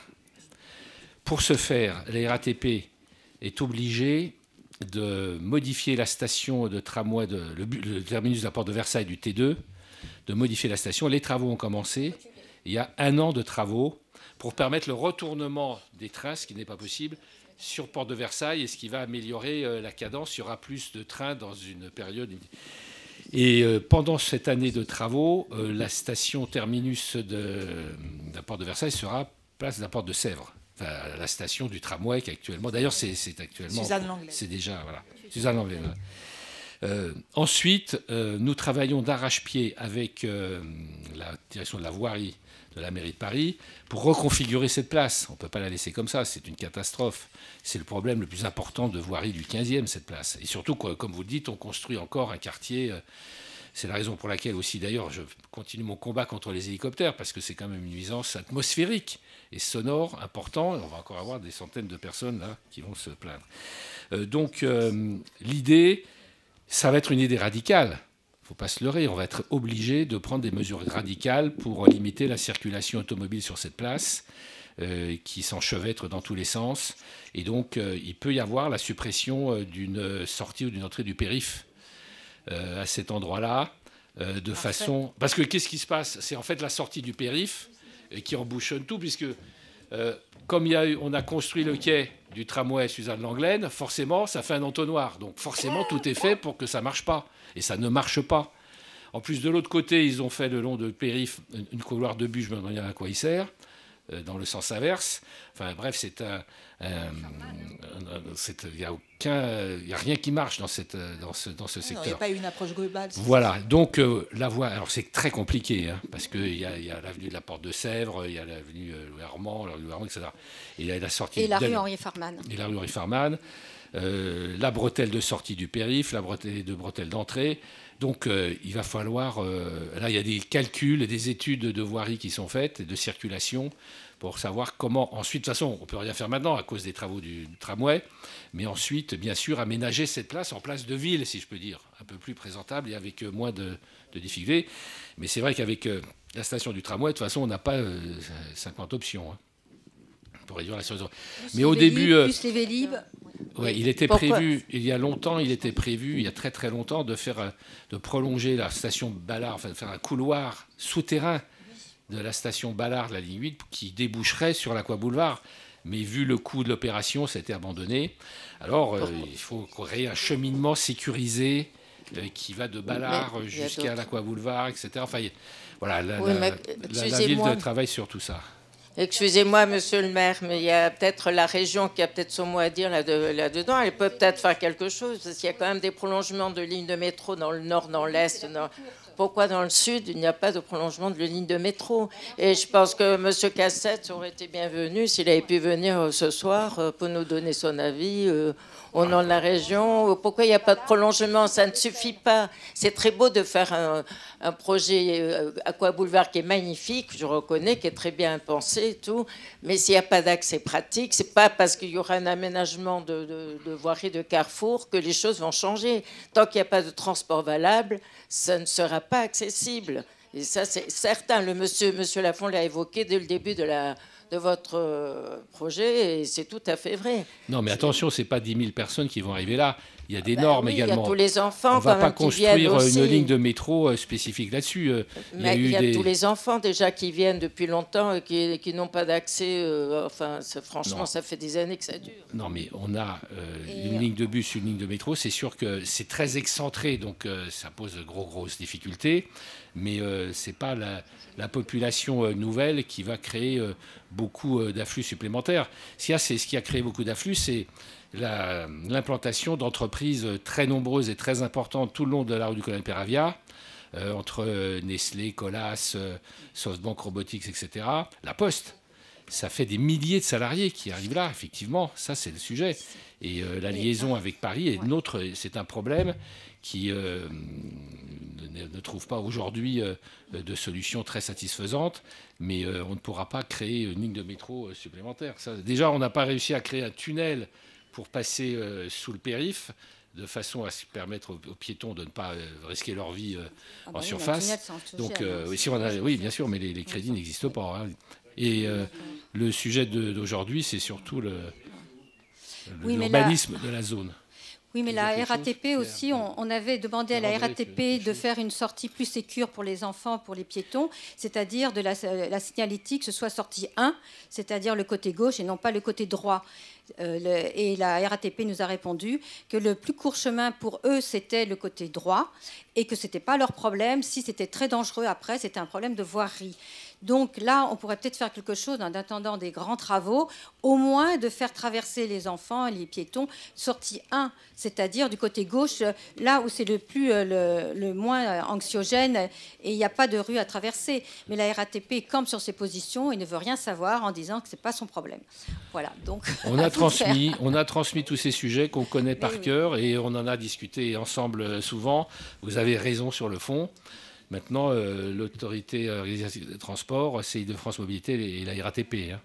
Donc, on continue le combat. Parce qu'on sait que là, aujourd'hui, je le disais tout à l'heure pour la circulation, mais quand je dis circulation, c'est sur des piétons, des vélos, des voitures, de tout le monde. Hein. Ce n'est pas que les voitures. Pose un énorme problème dans ce secteur qui est, pour moi, le carrefour le plus compliqué du 15e et qui fonctionne le plus mal. Hein. Même s'il y a d'autres problèmes ailleurs. Est-ce qu'il y a une dernière question avant de passer au second sujet ? Oui, un autre sujet. Oui, juste pour noter simplement. Au premier rang, il y a une dame qui voudrait prendre la parole. Merci. C'est juste une minuscule question. Je voulais juste savoir, parce qu'on l'a vu un peu dans le projet, si le club de sport va rester ou va aussi être rasé. Quel club de sport ? Le Forestil ? Oui, c'est ça. Alors non, le Forestil reste dans le cadre du projet. Oui. Il est complètement mis à neuf. D'accord. Mais on a quand même le grand club de sport qui demeure et qui est complètement tourné vers le parc. D'accord. Parce que pour être différenciant commercialement, qu'est-ce que ce club de sport a que n'a aucun club Medgym ou aucun autre club de sport dans Paris ? C'est une vue de dingue sur un grand parc de 6 hectares. Et donc l'idée, c'est d'avoir ce club de sport qui est complètement tourné vers l'ouest. Sur 2 niveaux et qui demeure dans le cadre du projet et qui restera un Forestil d'ailleurs. Ok, merci. Merci. Donc maintenant nous allons... Ok. Oui, c'était juste un dernier dysfonctionnement. Vous en avez noté un tout à l'heure sur l'acoustique. Il y en a un autre, un nouveau, c'est le matraquage des écrans géants du côté de l'Aqua Boulevard. Dès que vous entrez, vous en avez un sur la façade. Quand vous entrez du côté de Décathlon, vous en avez un autre. Et en plus, pendant les cours d'Aqua, vous êtes matraqué, vous subissez les écrans géants. Ce sont des faisceaux lumineux. Et ils terminent les cours 5 minutes avant pour avoir des écrans publicitaires. Et ça, du côté public aussi. Ce qui veut dire que les enfants doivent subir aussi ça. Donc, alors, l'heure actuelle où on dit que c'est très mauvais les écrans, si l'Aqua Boulevard pouvait être un petit peu responsable de ce côté-là et apporter sa dose aussi de contribuer pour tout le monde, parce qu'au point de vue énergie, ça ne doit pas être terrible non plus. Voilà. Et autrement, on a bien noté que tout était remis à neuf, donc on suppose que les douches vont marcher, les vestiaires, etc. etc.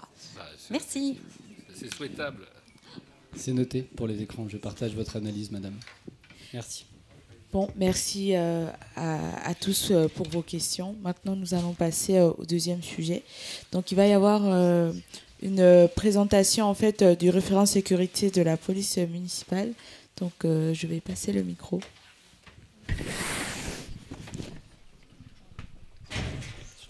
Alors, bonjour à tous. Donc, je suis venu aujourd'hui à votre conseil de quartier pour pouvoir me présenter. Donc, depuis le mois de mars 2025, la mairie de Paris a décidé de faire des référents de quartier. Donc, dans chaque quartier de Paris, il y a des référents. Et pour le quartier justement de Parc des Expositions, donc c'est moi qui serai le référent de quartier. Donc, je vais intervenir surtout avec vos référents sécuritaires et avec Madame Fouché. Et donc, si vous avez des questions, donc n'hésitez pas à lui en faire part. Et elle nous remontera les problèmes sécuritaires que vous pouvez avoir. Et on essaiera justement de pallier à ces soucis. Dans votre quartier, on a déjà fait deux missions 360. Je ne sais pas si vous avez eu le temps de les voir. En fait, les missions 360, c'est toute la police municipale du 15e qui se réunit dans un quartier et qui intervient sur le quartier, qui fait des prises de contact avec les commerçants et aussi qui intervient sur les problèmes notamment des vélos ou de circulation, ce genre de soucis que vous pouvez rencontrer. Et on essaye d'en faire une par mois, par quartier. Donc on en a eu une en mois d'avril qui s'est déroulée du côté du parc des Expositions. Et on a une autre qui s'est déroulée au mois de mai, qui était plus au début de votre quartier, donc dans l'autre sens du quartier. Et on attend après celle du mois de juin, mais le but de ces missions 360, c'est vraiment de pouvoir déployer la police municipale dans votre quartier et de faire connaître cette police municipale qui commence vraiment à monter en effectif dans le 15e arrondissement. Des questions par rapport à la police municipale, par rapport à la sécurité dans le quartier? Voilà, c'est une bonne question. Alors, pour nous contacter, donc... Oui, comment on peut vous contacter? Alors, pour nous contacter, donc, vous pouvez faire déjà le 3975. Donc, en journée, vous allez être... c'est des opérateurs qui répondent. Et vous allez être... votre question va être transmise à nos centres de veille opérationnelle. Et en soirée, le 3975 est directement transféré au centre de veille opérationnelle. Donc là, c'est si vous avez vraiment des problèmes, un problème ponctuel. Donc là, vous pouvez contacter le 3975. Et sinon, si c'est un problème, on va dire, récurrent, là, il faudra plus passer par vos référents sécuritaires ou sinon par Madame Ségolène Fouché qui nous transmettra vos soucis. Bien sûr, alors moi vous pouvez me contacter évidemment par mail. Donc mon mail c'est ségolène.fouche puisque Internet ne prend pas les accents en compte, @paris.fr, ségolène.fouche @paris.fr. Donc mon prénom, point mon nom, @paris.fr.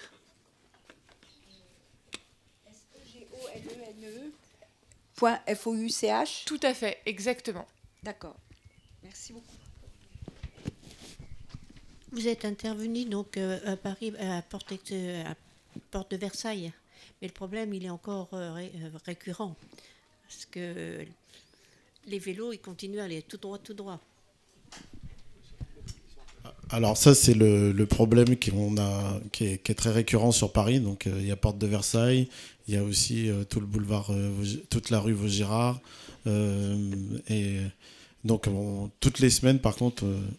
l'émission 360, c'est vraiment une mission où on met toutes les équipes de la police municipale sur un quartier.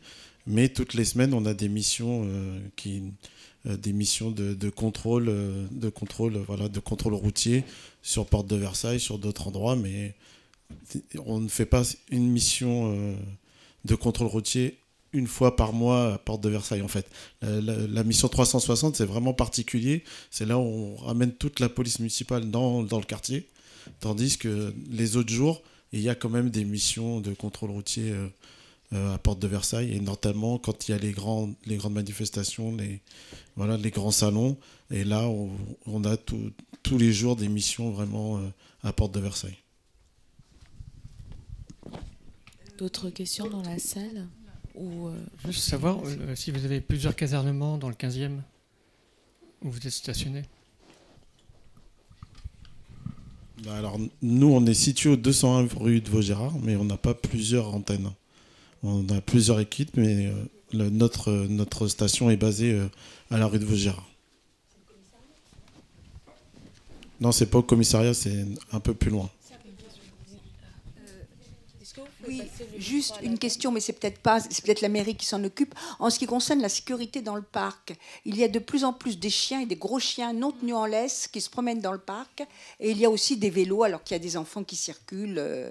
Voilà, je voudrais savoir qui s'occupe de la sécurité au niveau du parc. Et surtout pour les chiens, même ils se retrouvent aussi dans les allées de nos immeubles, hein, les chiens non tenus en laisse. Excusez-moi, est-ce qu'on peut respecter l'ordre, s'il vous plaît, parce que sinon, après, ça va pas être possible. Alors, donc, il y a d'abord on va écouter le monsieur. Alors, c'est exactement ça. Ça, c'est des comportements, c'est l'incivilité courant. Donc, ça aussi, ça fait partie de nos missions. Donc, dans le parc Suzanne Lenglen, vous avez aussi plusieurs fois par jour des équipes qui patrouillent dans le parc Suzanne Lenglen pour pouvoir essayer de réguler ce genre de comportement. Mais une fois que les équipes sont parties, ces mauvais comportements reprennent en fait. Mais on est là aussi, on passe régulièrement dans le parc aussi pour ces problèmes-là. D'accord. Il y avait la dame qui voulait poser cette question. Oui, j'ai deux questions.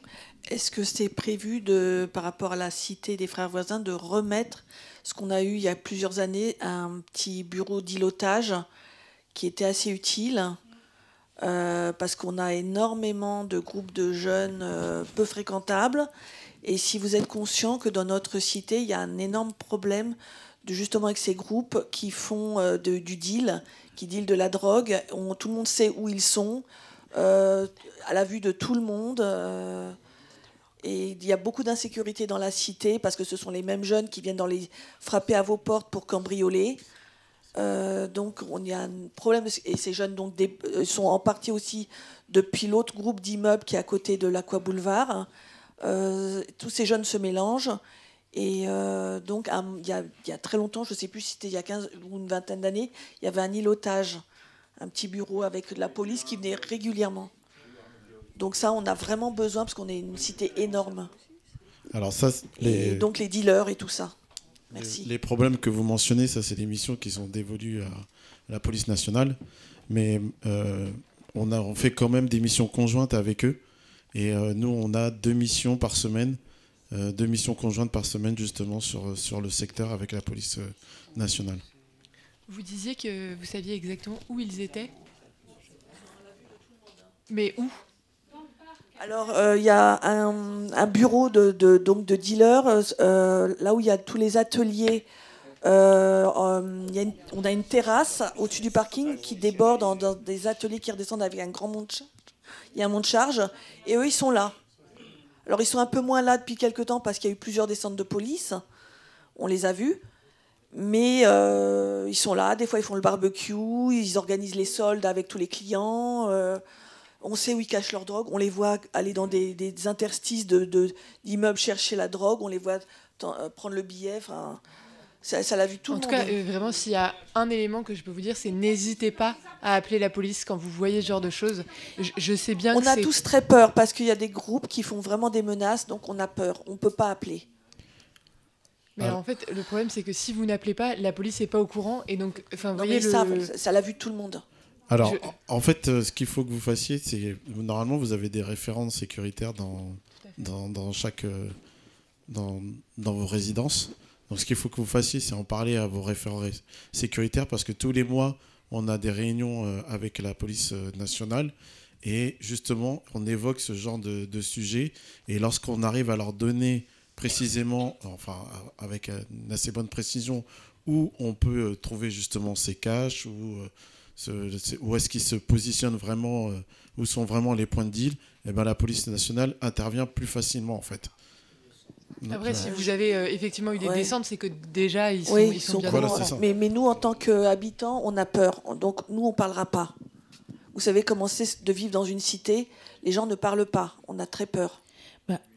Après, enfin, si je puis... Il faut vivre avec nous pour voir comment c'est. Après, si je puis donner mon avis, par exemple, vous pouvez envoyer un mail à Ségolène Royal. Enfin, c'est... Je suis fatiguée. C'est après mon stage, désolée. Mais vous pouvez envoyer un message à Ségolène Fouché. Et personne ne saura que vous avez appelé. Enfin, voilà. Et si vous voulez, vous supprimez le mail après. Mais Vraiment, on est là pour ça. Et surtout, lorsque vous faites votre mail, donnez vraiment le plus de précision possible.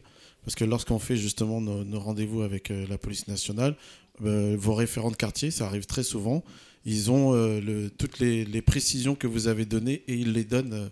Comme moi, j'y participe souvent à ces réunions-là. Et je vois vraiment vos référents qui donnent vraiment toutes les précisions. Et après, quand on leur... Et pour vous soulager, quand on leur demande mais est-ce qu'on peut avoir le nom de la personne, des fois ils le demandent à la police nationale, et ben ils le donnent pas en tout cas. Donc c'est vraiment anonyme. Quand on signale sur voisin vigilant, ça vous concerne? Oui, c'est ça, exactement. La police nationale aussi regarde voisin vigilant. Il y a peut-être, n'hésitez pas à m'envoyer un mail, vraiment. C'est l'objectif de ces réunions et l'objectif de tout ce qu'on met en place, c'est justement que vous puissiez avoir tout de suite un contact avec quelqu'un et qu'on puisse régler le problème si on peut le faire le plus rapidement possible. Donc vraiment, n'hésitez pas. Pardonnez-moi, il y a une information que je découvre. Les référents de quartier, je n'étais absolument pas au courant. J'imagine que d'autres peut-être sont dans mon cas. Et qui sont-ils? Où peut-on les voir? Parce que... vous n'avez probablement pas notion de la réalité, puisque les caches des drogués sont connues, on les identifie, on sait qui fait du trafic, et on sait que des personnes de très très loin viennent se ravitailler ici. Quelle est la solution? Parce que là, on a l'impression que le problème n'est pas connu. Il est connu. Mais si vous avez eu des descentes de police, c'est que le problème est évidemment connu. Oui, mais ce que je veux dire par là, c'est que plus vous allez appeler, plus vous allez avoir de descentes de police et plus ils vont être gênés dans leur activité. Et le but, c'est de faire en sorte que ces gens-là partent. Vous voyez, les délinquants, nous, on n'en veut pas dans le 15e. C'est aussi clair que ça. Maintenant, effectivement, vous le savez, vous malheureusement le savez trop bien, c'est que c'est extrêmement difficile de réussir à faire en sorte que ces gens-là partent. Mais vraiment, nous, ce qu'on veut, c'est que ces gens-là s'en aillent. Parce que les délinquants, ils n'ont rien à faire là. Voilà, c'est aussi clair que ça. La position à la mairie du 15e, elle est extrêmement claire là-dessus. On a un adjoint à la sécurité qui travaille énormément, donc n'hésitez pas à le contacter, n'hésitez pas à me contacter. Vous avez également un conseil de quartier qui sont présents. Hein. Ces réunions, c'est les conseils de quartier. Vous avez vos conseillers de quartier qui sont là autour de la table. Vous avez évidemment la présidente du conseil de quartier qui est là. Donc n'hésitez surtout pas à m'envoyer un mail sur ces sujets-là pour nous relancer, pour que nous, on puisse relancer aussi la police. Voilà, on est là pour ça, donc n'hésitez vraiment pas, parce que l'objectif, c'est que vous puissiez vous sentir en sécurité. Il y a aussi un problème de nuisance de la part des mêmes personnes, de nuisance sonore, je veux dire. La nuit, ils se battent, ils chantent, voilà. Mais donc, surtout dans ces cas-là, quand ça arrive, appelez la police, et si jamais vous osez pas, parce qu'effectivement je peux le comprendre, il y a aussi cette peur, n'hésitez surtout pas à m'envoyer un mail au même moment ou dès le lendemain, pour que nous on puisse avoir l'information en temps réel et qu'on puisse agir justement au plus proche de la réalité. Moi, ce que j'ai entendu tout à l'heure au début de la réunion, c'est qu'elle allait avoir aussi un projet de rénovation des immeubles en question, parce qu'ils sont très propices à ce genre de commerce, parce qu'il y a vraiment des recoins partout. Enfin bon, ces espèces d'entrées surélevées qui sont derrière, à côté des ateliers, c'est très propice pour ce genre de commerce. Donc j'ai entendu parler de ce projet de rénovation. Jusqu'à quel point ça va être rénové? Parce que je pense que ça agit beaucoup sur l'activité, quoi. Complètement, tout à fait. Il y avait une réunion ici même il y a quelques semaines pour présenter le projet de rénovation. Et l'objectif, c'est évidemment aussi qu'il y ait des logements en meilleur état pour qu'il y ait une qualité de vie qui s'améliore, évidemment. Bien sûr, c'est évidemment que tout est lié et évidemment que le projet est en cours. Oui. Oui, moi juste pour dire que pour le deal qui se passe dans le parking souterrain sous la dalle, hein, Paris Habitat est au courant, il connaît le nom des familles dont les enfants deal. Voilà, il dit, on a fait un jour un tour avec le référent sécurité de Paris Habitat, il a dit c'est toujours les familles un tel et un tel et un tel, et on a dit oui, les gens ont dit oui. Donc Paris Habitat les connaît et doit faire quelque chose. Il faut, je veux dire, faire pression sur Paris Habitat à ce moment-là qu'ils envoient des lettres recommandées et sous peine d'expulsion. C'est pas possible. C'est pour ça que je vous dis, n'hésitez pas à m'envoyer des mails précis avec les informations pour que nous on puisse agir au plus proche. Mais comme je vous le disais, hein, à partir du moment où vous avez déjà eu des descentes de police, c'est que évidemment que le problème est connu. C'est que l'adjoint en charge de la sécurité à la mairie du 15e travaille sur cette difficulté, mais n'hésitez surtout pas à nous renvoyer des mails pour nous dire que le problème persiste, pour nous préciser quand est-ce que vous avez des nuisances sonores telle nuit à telle heure, ils étaient combien, où est-ce que c'était exactement. N'hésitez, voilà, vraiment le message que je voudrais vous faire passer ce soir, c'est que n'hésitez pas à nous contacter parce qu'on est là aussi pour vous aider et pour vous permettre de vivre mieux. Oui, et je vais juste rebondir sur ce que vous avez dit, parce que vous avez dit que vous ne connaissez pas en fait les membres du conseil de quartier. Donc moi, je suis Laïfa Nguemando, j'habite juste à côté dans la rue du colonel Pierre Avier du coup, et je suis présidente du conseil de quartier Vaugirard. Je peux également vous donner mon adresse mail. Enfin, si vous avez quelque chose, si vous souhaitez nous informer de quelque chose, vraiment, n'hésitez pas. Et encore, comme Ségolène a dit, si vous avez peur, vous pouvez envoyer des mails et personne ne saura que c'est vous parce qu'il y a plein d'habitants dans le quartier. Et simplement pour revenir, parce qu'effectivement, j'ai la chance d'avoir Pierre-André Coche à côté de moi, qui me rappelait qu'effectivement, le chef des trafiquants de drogue d'Amiral Roussin a été expulsé ce matin de son logement social. Et ça, c'était hier. Donc hier, il y a eu une expulsion, vous voyez, de quelqu'un qui gérait un trafic. Donc, Amiral Roussin. Mais ce que je veux vous dire par là, c'est que c'est vraiment un objectif de notre part qui est la sécurité des habitants du 15e. Et en fait, si les délinquants agissent, eh bien, nous, l'objectif, c'est de répondre avec la police, d'aider la police municipale et nationale dans son travail pour permettre que vous soyez en sécurité. Voilà, sachez qu'on agit et qu'on essaye de faire du mieux qu'on peut avec les moyens qu'on a. Oui, alors je voulais demander pour les conseils de quartier, nous, au niveau des frères voisins, en fait, on ne vous connaît pas. Donc, vous nous dites que vous habitez juste sous la rue du colonel Pierre Avia. Oui. Nous, au niveau de frères voisins, en fait, on n'a pas de représentants et on ne vous connaît pas. Donc, comment ça se fait, en fait? Mais en fait, justement, c'est pour ça qu'il est important de venir, par exemple, lors des réunions publiques ou des choses comme ça, pour pouvoir, même lors des fêtes de quartier, par exemple, pour pouvoir connaître en fait les représentants, parce que effectivement, si par exemple, là, par exemple, on est dans une réunion publique et là, vous avez cette information-là. Mais si, par exemple, vous ne venez pas aux réunions publiques ou si, par exemple, vous n'avez pas de lien vraiment avec la mairie ou si vous n'allez pas aux fêtes de quartier, en fait, si vous n'allez pas aux événements, vous n'aurez pas la possibilité de vous exprimer sur les problématiques de votre quartier et vous n'aurez pas la possibilité de vous rencontrer. Mais après, j'avoue effectivement que j'aurais également pu faire plus d'efforts aussi pour connaître les personnes dans le quartier. En tout cas, j'enregistre l'information et je vais essayer de voir comment je peux faire, parce que c'est une cité qui est à côté de chez moi, pour être un peu plus connue là-bas. Pour votre information, ça fait plus de 15 ans que j'habite ici et je suis présidente d'association. Donc, on fait du travail avec les jeunes. Je pense qu'il y a eu, la police peut-être peut le dire, il y a eu beaucoup d'améliorations par rapport à avant.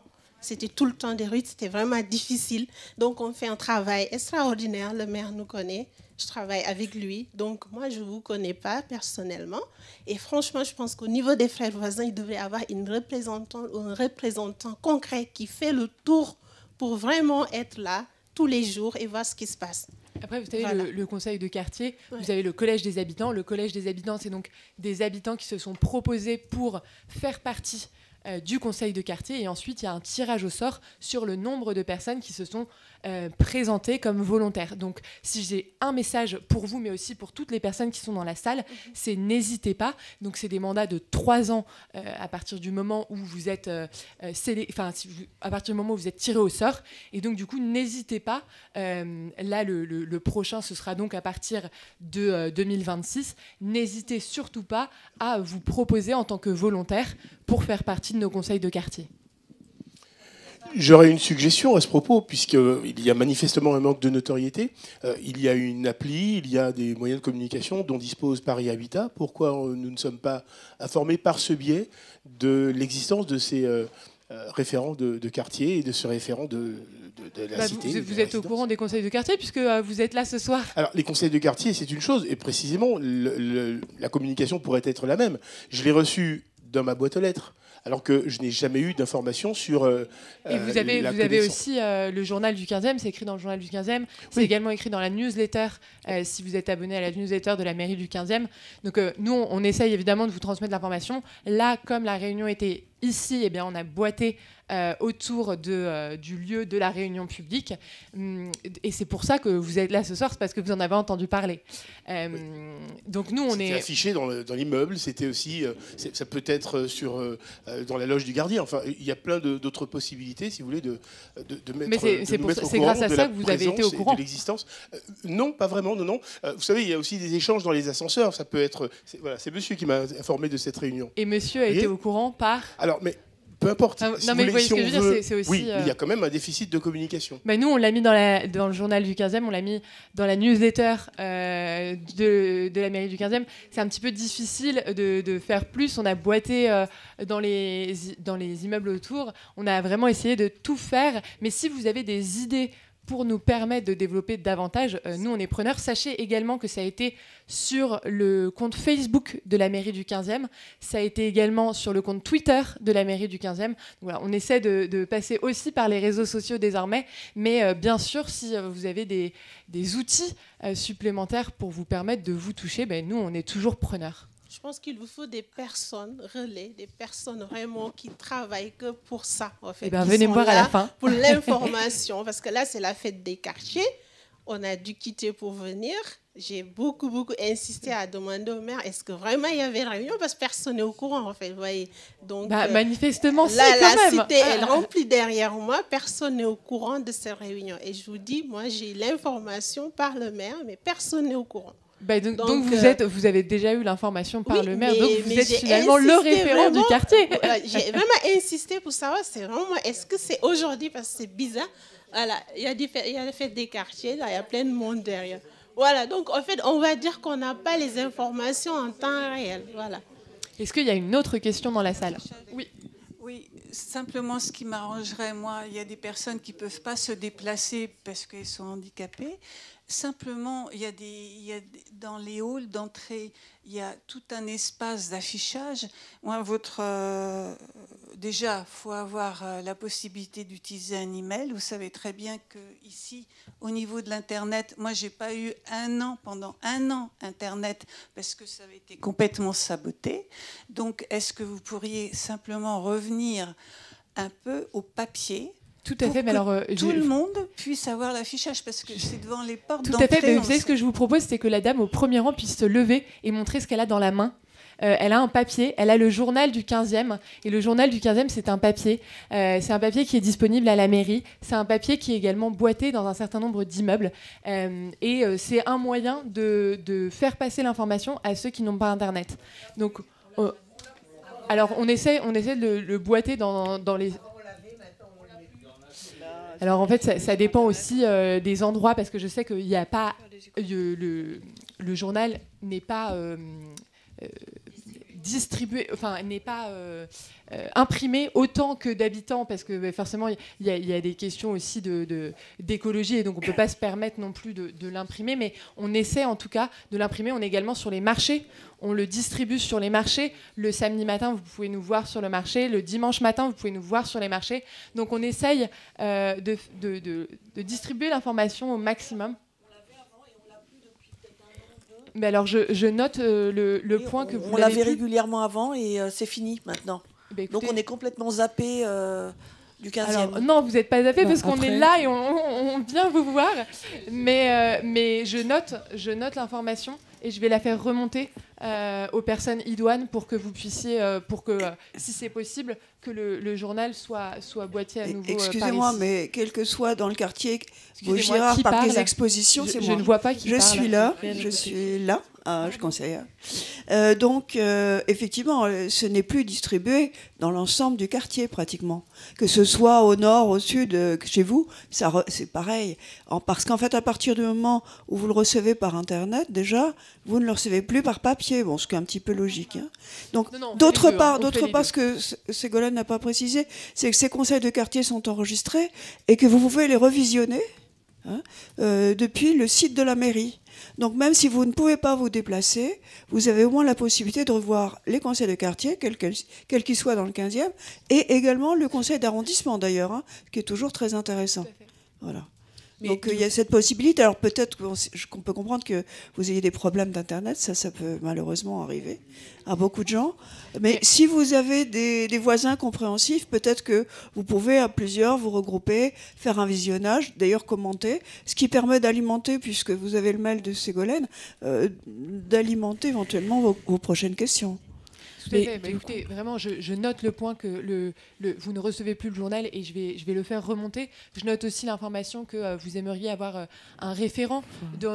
Et ça, vraiment, s'il y a des volontaires dans la salle, n'hésitez surtout pas, ou même ceux qui vont nous regarder, nous visionner par Internet, n'hésitez surtout pas à m'envoyer un mail pour me proposer d'être référent. Même s'il y en a plusieurs, c'est encore mieux, parce que plus il y a de référents, plus l'information passe. Et donc, voilà, il n'y a aucun sujet là-dessus. Nous, on peut tout à fait évoluer. On est tout à fait preneur d'évoluer, preneur de vos idées pour vous permettre de recevoir davantage d'informations. Mais voilà, sachez que quand même, il y a des choses qui sont faites, à la fois le journal, à la fois le boîtage, à la fois la distribution sur les marchés, à la fois la newsletter, à la fois les réseaux sociaux. On essaie vraiment de faire le maximum pour que vous ayez les informations. Attendez, du coup, je voulais juste dire un truc. Donc, pour que le débat soit plus utile, que là, est-ce que vous pensez que si l'information passe par Paris Habitat, elle sera accessible à beaucoup plus de monde, pour que ça soit beaucoup plus utile? Ok, ça c'est pas possible. Je sais pas, faut que je vois. Ok, du coup, on va essayer de voir si cela est. On va voir, mais déjà s'il y a des volontaires, et on prend les bonnes volontés. L'AIFA. Dans votre journal, vous n'apparaissez pas. Excusez-moi, vous m'avez dit qu'il faut lire le journal, mais je l'ai feuilleté, j'ai peut-être mal lu. Ah si, il y a les réunions de conseil de quartier sont indiquées. Oui, mais vos noms, les mails, quand ça marche, moi franchement, à part le 3975, si j'ai un souci, il n'y a que le 3975 qui fonctionne. Alors les mails, c'est très simple, je vous donne l'astuce, c'est les prénoms.nom@paris.fr. Bon. Même, ça n'apparaît pas. Même celle du maire, on est tous prénom.nom@paris.fr. Donc c'est aussi simple que ça. Donc n'hésitez surtout pas à m'envoyer un mail si vous avez besoin. Ségolène, on a reçu des flyers et on essaie de les distribuer au maximum. C'est déjà une chose qu'on a encore améliorée. Tout à fait, exact. Il y a eu une évolution et effectivement maintenant tous les conseillers de quartier reçoivent des flyers quand on fait une réunion publique comme celle-ci et ils ont la possibilité du coup avec ces flyers qu'ils reçoivent chez eux de pouvoir les distribuer à la fois dans les boîtes aux lettres de leurs voisins, à la fois dans les commerces, partout où ils le souhaitent, partout dès qu'ils croisent quelqu'un ils peuvent le donner. Donc c'est aussi un moyen de faciliter l'information. Est-ce qu'il y a d'autres questions? Il y a un panneau d'affichage pour la mairie pour mettre justement toutes ces informations. Un panneau oui, tout à fait. Tout à fait.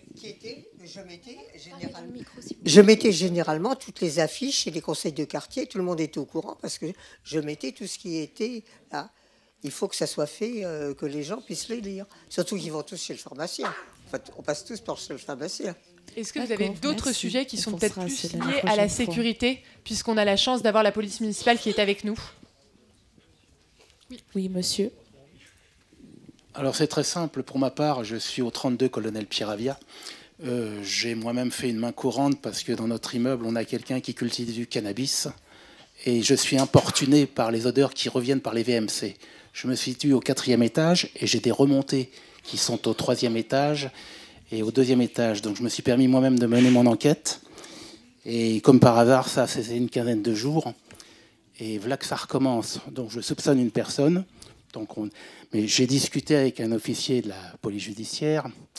Il m'a dit que c'était très compliqué de pouvoir pénétrer directement chez les individus parce qu'il faut une autorisation. Donc c'est un peu le serpent qui se mord la queue, quoi, je veux dire. Tout à fait. Donc c'est très gênant parce que moi, ça se passe entre 22h et 23h. Je suis en train de bosser sur mon ordi et d'un seul coup, j'ai l'appartement qui est carrément infesté. Je suis obligé d'ouvrir carrément mes fenêtres à 23h le soir pour ventiler tout ça. Donc j'en suis arrivé à boucher les VMC, mais ça va me créer des problèmes d'humidité dans l'immeuble. Et ça peut peut-être gêner aussi les voisins après, avec des problèmes de capillarité. Ah bah, complètement. Vous avez tout à fait raison. Hein. En droit français, vous avez le domicile qui est protégé. Donc, effectivement, ça pose des difficultés dans ce genre de cas de figure. Mais vraiment, continuez à appeler la police parce... Ouais, mais... Deux fois, j'ai fait déjà des dépositions auprès du service concerné. Mais c'était là, directement au commissariat, c'était pas la police voilà. En fait, je ne savais pas que vous pouviez intervenir. Voilà, votre problème concerne la police nationale, c'est bien ça. Hein. Et vous avez un moyen de joindre la police nationale. Je crois que c'est... c'est quoi encore le... Je peux faire directement le 17. Hein. Paris Écoute. Non, il y a un autre... Écoute 15, voilà. Vous avez Écoute 15 et vous pouvez joindre directement la police nationale. Du 15e arrondissement. Vous m'avez dit c'est au 39, c'est ça ? 32. Au 32. 32 ouais. Je vais noter. Moi, je l'ai noté pour le prochain GPO aussi. En plus de ça, je ne suis pas de la police, mais j'ai le nez assez fin et je reste convaincu que je connais cette personne. Ça va être difficile d'arriver à la sortir du truc, quoi. C'est ça qui m'ennuie, quoi. Et il n'est pas question que je déménage à cause de cette personne sans savoir où est-ce que je vais habiter et quel sera encore mon environnement. On va recommencer. Donc c'est vraiment... Non, complètement. C'est un problème. Moi, je note l'information, mais effectivement, vous avez tout à fait raison, monsieur, quand vous dites que dans le domicile, c'est très compliqué d'agir parce qu'en fait, le domicile, juridiquement, est protégé. Mais je note l'information et je vais la faire remonter. Est-ce qu'il y avait d'autres questions ? Une dernière question. Oui, alors, monsieur, dernière question de ce côté-ci. Vous pouvez passer le micro à monsieur, s'il vous plaît.